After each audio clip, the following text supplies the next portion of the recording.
Hey guys, it's Veda. It's so great to have you here. Those that don't already know me, I help mothers and fathers have babies outside the system and raise them without a birth certificate, without a social, and raise them to function perfectly in society without those two things. So, really, what I do is I help mothers and fathers remember who they are and help them take radical responsibility of their lives. So, while I help mothers and fathers take radical responsibility of their lives, I am going to shoot out this quick disclaimer that what you choose to do with the information that I'm sharing is up to you. I am not a lawyer, nor do I claim to be. If you're wanting legal advice, you should seek out a lawyer. They're the ones you want to ask. I'm not a lawyer, not claiming to be. I'm just sharing with you my personal experience and my own research. So, the reason that I really wanted to do this in the first place is because I realized that when I was being guided by my baby to go down this path, and there's a lot of other mothers and fathers out there feeling guided to this path, they want answers to certain things that need answers. I intuitively felt called to this path, so that's kind of what guided me. And I feel like just with the hundreds of families that I've worked with, a lot of mothers are intuitively guided to this because their babies are speaking to them. And really, what is happening right now is really exciting. And these babies are speaking through to the mothers and fathers that are bringing them earthside. These babies are sharing that they need to be born in a very specific way, and they are coming right now because their purpose is to usher in a whole new era of freedom. And it is the mothers and fathers that are listening to the guidance of their baby, that are holding a vibration that's going to hold these babies. So, again, a lot of these mothers specifically, I want to say, are feeling really intuitively led. And I love kind of the dynamics that I get to see in my relationship specifically, and also relationships that I work with families where a lot of the mothers are intuitively guided and the fathers are very logical. Which I love too, because there is this beautiful balance board where mom can say, hey, this feels good. I'm feeling good about this. I don't really have all the answers yet, but I'm kind of leaning into this. And dad is like, well, what about this? What about that? And they are logical questions that need answers. You do not just take this path willy-nilly and just think, oh, everything's going to work out. No, you need to be very intentional, and all of those questions that are being posed need answers. So that's kind of why I wanted to take a moment to pause. If you're feeling called to this path, I wanted to back up a little bit and start by sharing again the research, the hard facts that come behind all of this. Because I personally, as I started learning, I wanted to make sure that what I was learning was truth and not that I was just learning from some random guy on the internet. I wanted to know myself. So that's when I chose to take radical responsibility of my life and start actually reading the codes, reading the definitions, reading the cold, hard truth that I could find personally, not just hearsay from this random guy or girl on the internet and what they were saying. So that's where I was. So I wanted to start and share with you where I started because you can't just Google this stuff. That's the really frustrating thing when you're like, okay, yeah, I'm going to start learning. You can't just Google this. Yeah, we all know about the algorithms and all that and how the system is designed and how it's designed specifically to keep us exactly where we are, which is stuck. So, yeah, this whole series, that's what inspired me to create this series of kind of going down the rabbit hole. It's definitely not comprehensive by any means. There is so much to share. It's so loaded, and it's going to lead you down a whole bunch of other different rabbit holes as you continue. But this is a great place to start. So, yeah, that's where I wanted to begin. And really, of course, there's people out there that are going to say the birth certificate thing is it's all conspiracy, but really there's nothing theoretical about contracts, okay? Codes aren't conspiracy, laws, definitions, jurisdictions, These aren't conspiracy and they're not hidden. They are out there, they're published, they're right out there for all of us to go find, but you have to know how to find them, of course. So, knowing as I started learning about contracts, that of course they're binding and they apply to you and they apply to me, whether we understand them or not. And I don't even like to use that word understand. I like to use overstand because understand is actually a binding contract in a word itself where we stand under authority. So you just start realizing how you're using words and how they've been used to trick us into jurisdiction. So really, is it a shock that they didn't teach any of us about like the legal world in school and how none of us that went to public school know anything about the Constitution, really, other than this like general idea that they protect our rights, that we don't really know what our rights are? Or how we end up trading our rights away for licenses and privileges that can be taken away. So, for example, I know something that gets argued about quite a bit, I swear, especially around every election, is the right to bear arms. Okay, first of all, we don't realize that the right to bear arms actually originally meant the coat of arms, which that's a whole other thing in itself where it is protective and all the reason why all the royal families have a coat of arms and why that's been lost in today's age. But we're arguing about this whole concept of what it is to bear arms, the right to bear arms, saying, Second Amendment rights. But then on the flip side, you need a license to bear arms, and then they can take that license away. So is it a right or is it a privilege? Because privileges can be given and taken away. And when you start comprehending how the system is working and how it's working by design and how it's confusing us, there are two separate systems operating simultaneously. So, of course, they're going to keep you arguing about this right to bear arms. Is it a right? Is it a privilege?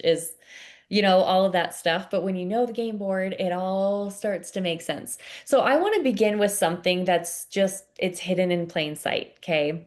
I'm going to share my screen with you really quick.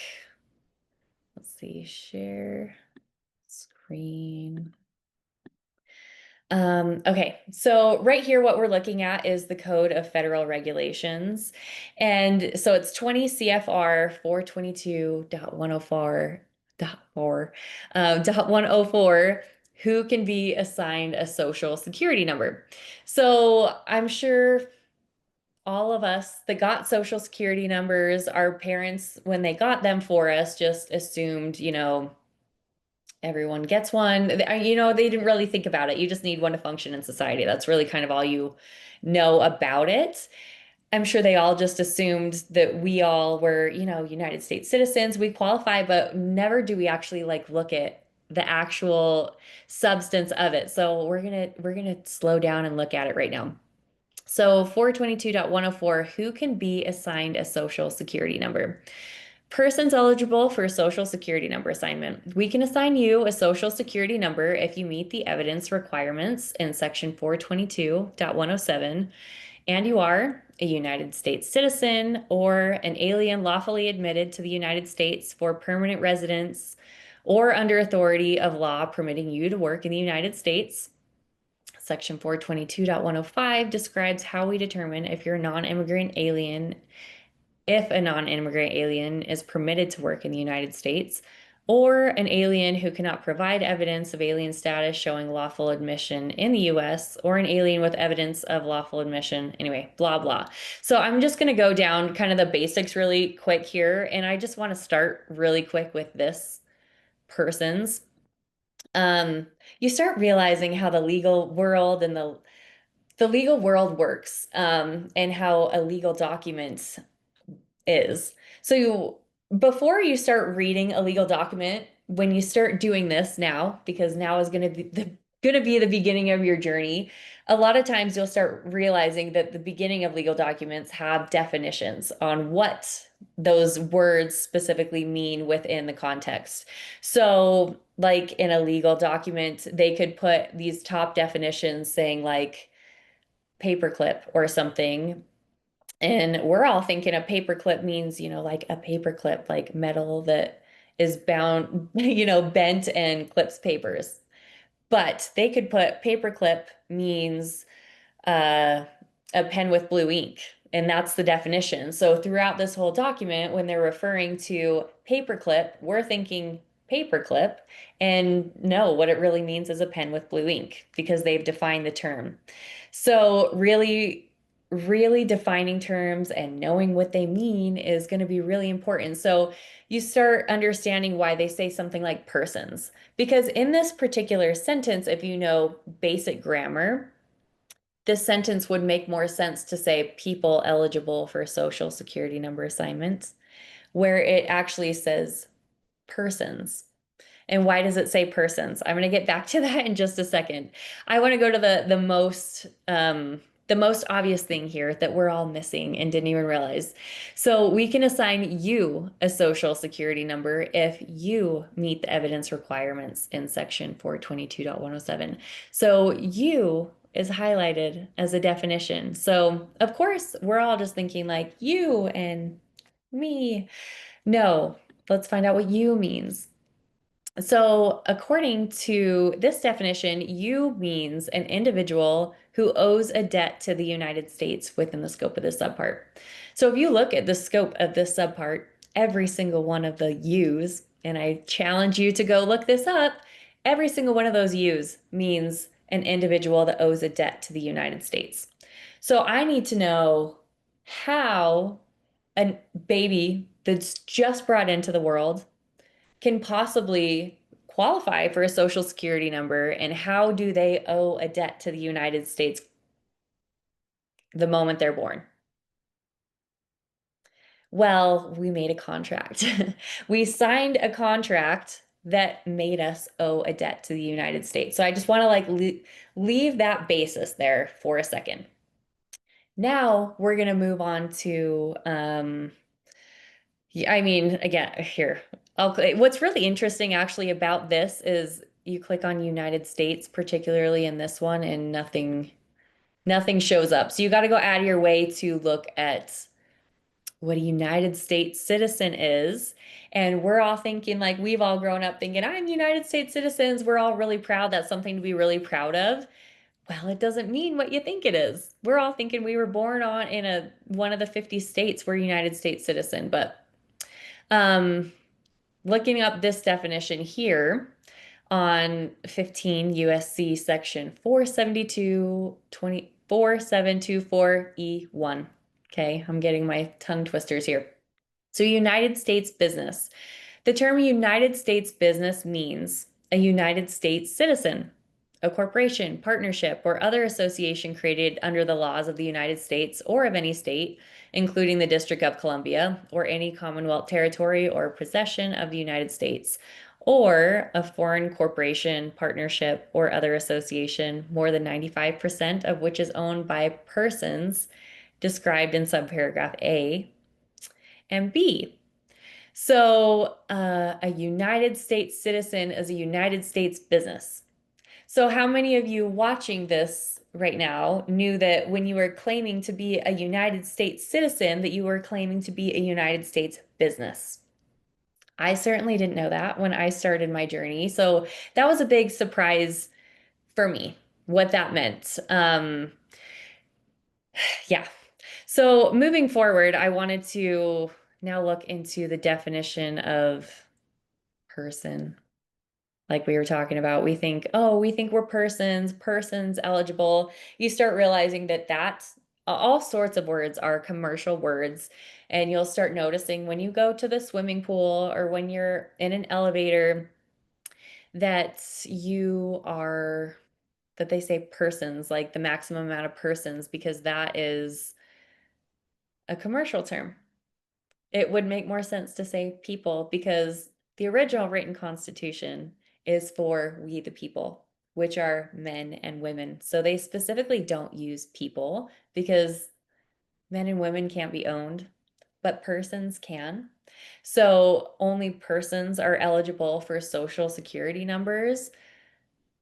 And they had to make you a person to be eligible for one. So, anyway, here's the definition of person here. So, person means an individual, corporation, business trust, estate, trust, partnership, limited liability company, association, joint venture, government, governmental subdivision, agency, or instrumentality, public corporation, or any other legal or commercial entity.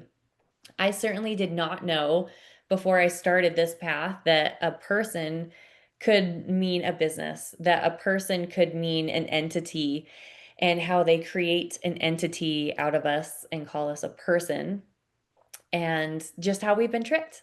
I had no idea that that was part of the definition or what I was claiming to be as I was doing that. So, as you continue to start reading definitions, which again, I highly recommend Black's Law Dictionary, you go start reading the Law Dictionary, and here, this one's Black's Law 6th edition. When it defines person, it says in general usage, a human being, which is a natural person, although by statute may include labor organizations, partnerships, associations, legal representatives, trustees in bankruptcy, blah blah. Anyway, the aliens, and you start I don't know. You start realizing the word magic too, and how they've tricked us. They've changed the language. They've made us think one thing is something else, that like an alien is foreign when really it means a lien, whether you can put a lien on someone or not.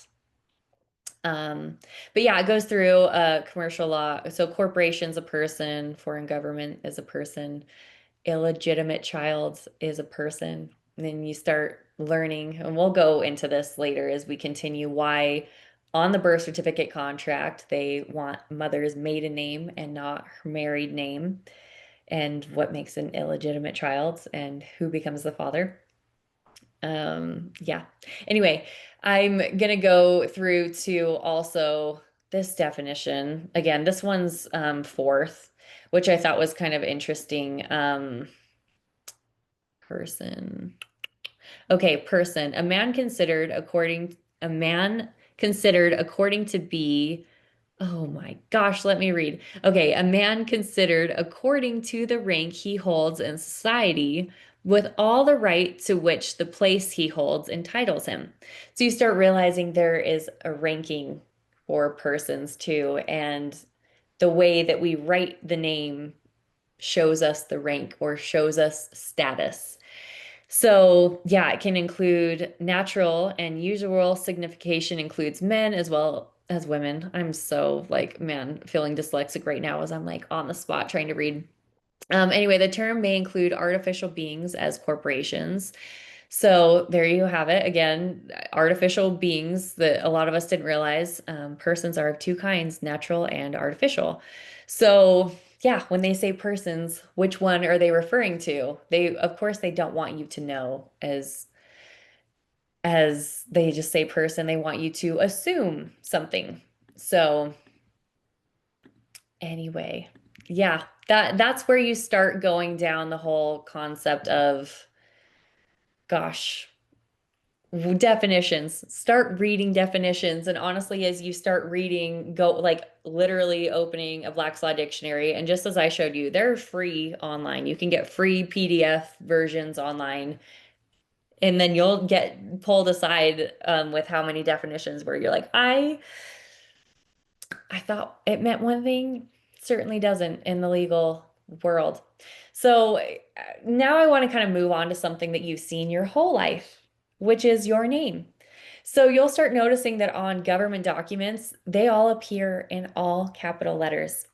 So that's going to be your license, your social, your court summons. Why is that? Well, I just talked to you about the status and how a person can hold certain status and rank. Well, really, in legal terms, that name, the one in all caps, isn't you. It's a legal fiction. It's a person that they've created, an artificial person that they've created. So, yeah, Black's Law Dictionary, I really talked about how UCC defines a person. as not just a human, but also as a corporation. And this all caps name is your contractual vessel. It's the entity that the state interacts with you in commerce. And they say it within their own definitions right for you. So I know that now there's some people out there that will say that the all caps thing is just left over from old typewriters because old typewriters just typed in all capital letters. So okay, I hear that, but here's the truth.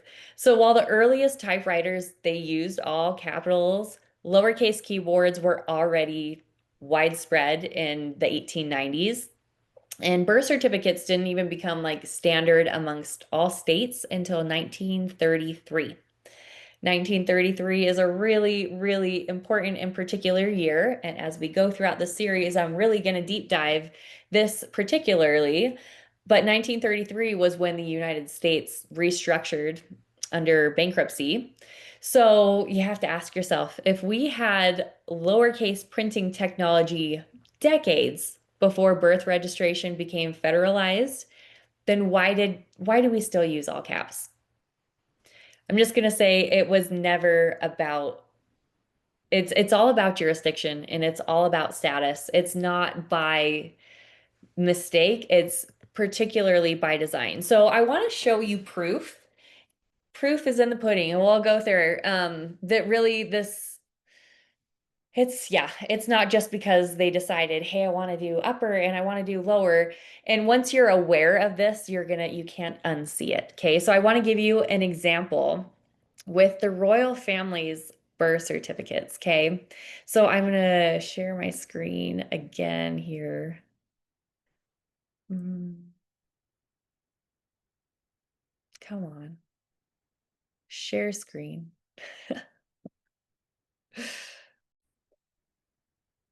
Okay, here we go. So here is the birth certificates of the royal family here. So Middleton, Kate Middleton and William, they have three children, and this is showing just two of them right here. But if you look through this birth certificate that you can search up, I mean, literally go Google it. It's all out there for everyone to see. So I highly recommend that you do. But if you look through this, it's kind of interesting because you've got the name and the surname. It's His Royal Highness Prince George Alexander Louis or Louis. Honestly, I don't know much about the royal family. I don't know a ton about them or how you say their names, but of Cambridge. So you've got all this Paddington, Westminster. He's the Prince of the United Kingdom, blah, blah, blah. Her Royal Highness. They have these titles, right? They call them HRH titles that has been given to them. But yeah, so here it is. It's signed by William himself. But I want you to notice one thing. The only thing in all capital letters here is this name right here, Middleton. Okay. So what I do know about the royal family is that Kate Middleton was not royal. She was a commoner and she married into this family. So her status is still that. That is her family name. Her family name, her surname is still the slave name, and it is in all caps, okay? So that's pretty intentional when you look at everything else on this as being lowercase. So they have another kid that was born in between here, okay? And again, I think you if you're watching this, you should be looking this up too. Fact check me. You should be vetting me out with everything I say too. Um, there's a second child. I don't even know their name either, but it's written just like this. Only same thing. Capital letters, right? This is the third one that was born, so the most recent one, and it's now typed up. So whatever they've changed technology, so now they're doing computer stuff now because this one was in 2018 and this one is 2013. So yeah, looking through this same thing. So it's His Royal Highness Prince Louis Arthur Charles of Cambridge. Okay. He's got his HRH title. You go through all this. William signed it. The only capital thing on here is Middleton. So now that we've moved to computers, it is still very intentional. It's not an accident. And I also want to point out really quick too, these entry numbers. We have entry number 207 here. And then here it's entry 268. So whatever registry they're in, it's not the same one that we're registering our little ones in. So clearly there's not much in between because this is like 5 years in between each other, and there's only been, you know, 61 entries in between these two. There's definitely something going on. Their registering isn't in the same pool as commoners. So, um, yeah. So the next thing I wanted to show you really quick was this next birth certificate, which is the child of Harry and Meghan Markle. Okay, so their little one was born in California. And apparently, from what I know, the little that I know about the royal family, because I really don't spend my time learning about them really, or celebrity, I don't know. I guess I just see them as celebrities. I really don't care about celebrities, but that they've like broken off from the royal family. Okay. So I want to make a note about what the HRH title is. Like I was saying, the His Royal Highness, that title is given specifically by the Queen to specific people for specific circumstances. So again, where Harry and Meghan Markle have kind of like branched off, their little one didn't receive this HRH title.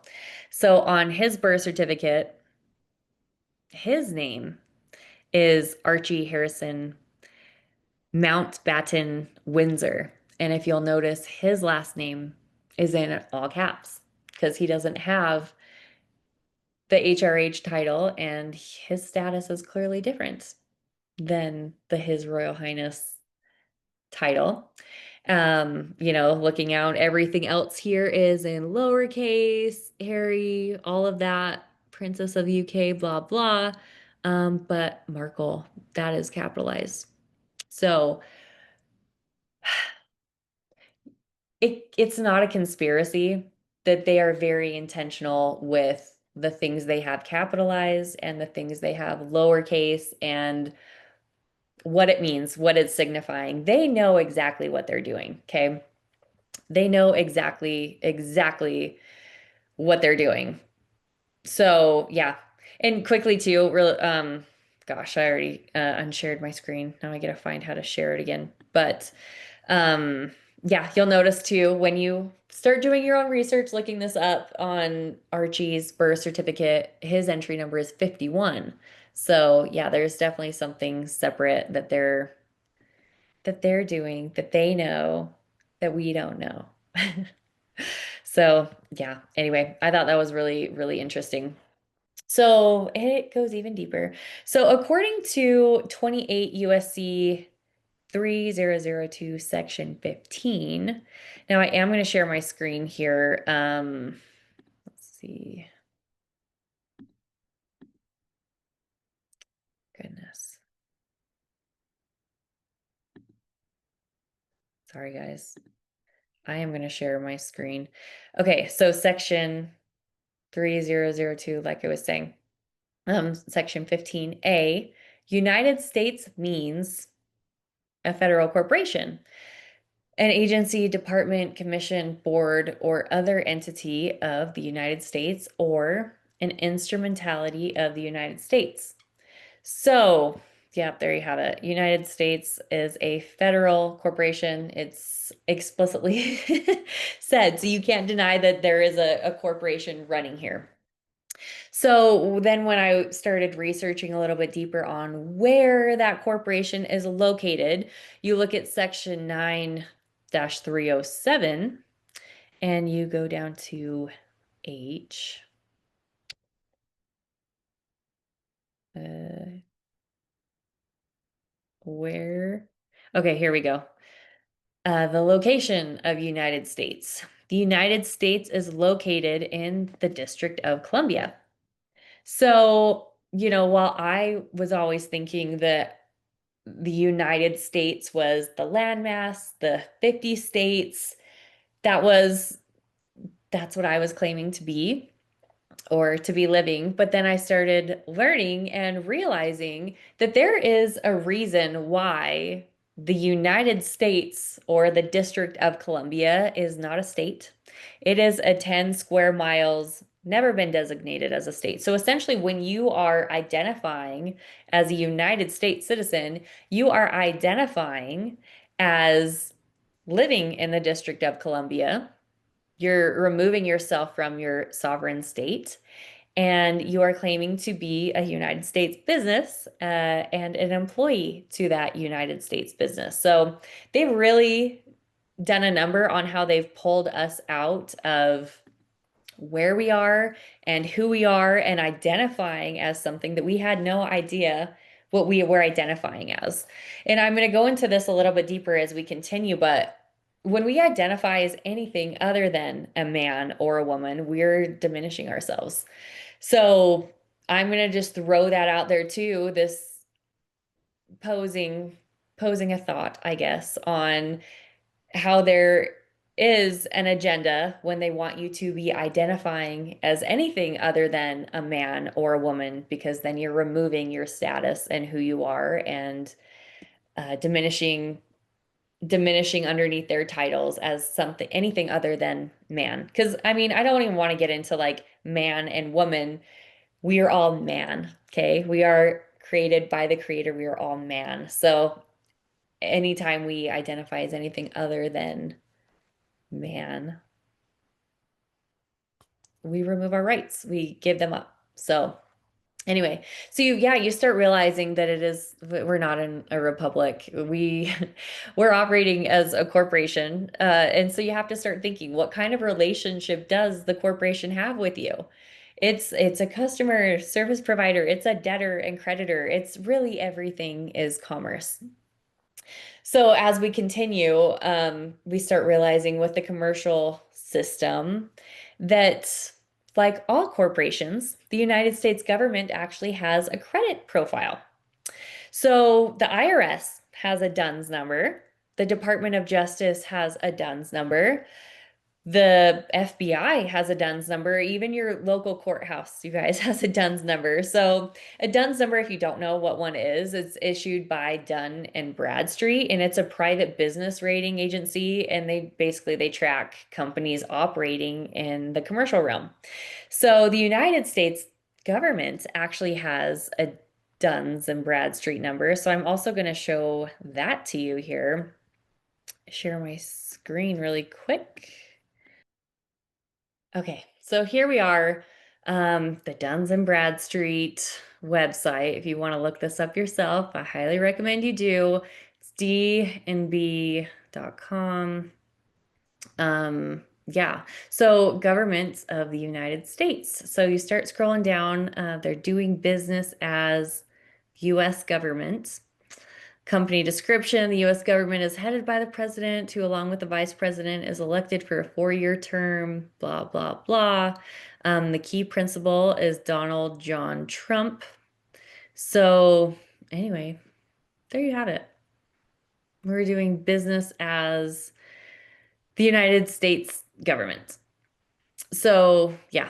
Anyway, things started just clicking when I started realizing they're operating in the commercial realm. And yeah, these are not, I mean, really, if these were purely public institutions, then why do they need commercial credit IDs?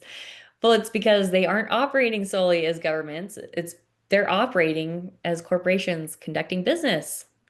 And we are all unknowingly just operating as part of that business model.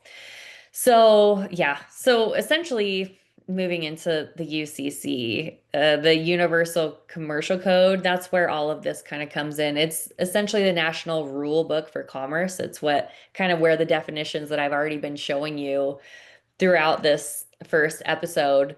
And here's what it says. Here's UCC 1-308. I want to show you that one.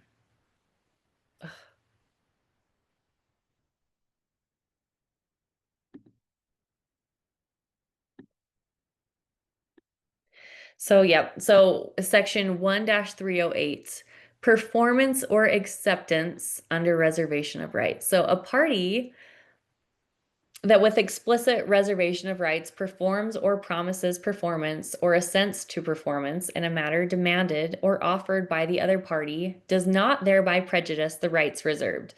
Such words as without prejudice, under protest, or the like are sufficient. So, yeah, essentially, you start realizing that we have rights. We just needed to stand up for them. So, and also in UCC 1-103, basically it says the UCC essentially must be harmonized with common law, and that means your natural rights still exist, but only if you invoke them. So, again, that's kind of when I go back to, is it a surprise that they just specifically didn't teach you what your rights were or that you could reserve them? And quickly making a note as far as like the public school system, of course, the school system is designed to, we go, generally 13 years of school, not learning really any of our rights, and how we don't know how to invoke or stand on our rights or know any of that. So, and I want to say it's because the founder of the public school system, John D. Rockefeller, is famously known for saying, I am in the business of creating a nation of workers, not a nation of thinkers. So it all starts making sense when you see how this whole commercial world, honestly, has created just a whole nation of blind workers. We haven't been taught to think. So, yeah, really, you'll start seeing that we live under presumed contracts. And in commerce, silence is consent. If you don't speak up, you're considered to agree. So, really, every time you sign a form, whether that's a driver's license, a social security application, a tax form, a certificate of live birth, which is the baby registration for a birth certificate, a marriage license, you are entering into a contract. And most of the time, you weren't told what you were agreeing to. Really, the terms weren't disclosed, but it did create obligations for you. So the thing is they don't necessarily, yeah, they didn't inform you, but all they needed was your signature and we gave it. So we didn't lose our rights. We just contracted them away and had no idea. And none of this happened. Like I said, it's not because you aren't smart. It's just because they never told you what was happening and you weren't ever taught to question it. In fact, you were just taught to follow the rules and just listen, be a good worker, be a good student. Of course, we all go to school asking, can I go to the bathroom? Can I, they've groomed us all the way, all the way. So anyway, when you look at all of this, some can say it's a conspiracy, that's fine, but what they're really saying is don't look too closely at the contract. But you should, because every license and every registration, every permit is a signature on your own shackles, essentially. So if you don't know the law, you're still bound by it. It doesn't change that yeah, ignorance of the law isn't an excuse. I think that's the term what they say. But I just want you guys to know this isn't about rebellion. That's not what I'm trying to portray here. I am not an enemy of the United States. I'm a friend. This is again, it's not about rebellion, it's about remedy, and it's not about fighting the system. Because I don't believe in fighting the system. I believe we create change by remembering who we are. So it's really about overstanding it and choosing not to contract with it. So, yeah, in the next episode, we're going to start looking at the moment you were born and the entity that was created in your name. And what you thought was a birth certificate was actually a title transfer. So, in episode 2, we're talking about whose child is it really? So, stay tuned.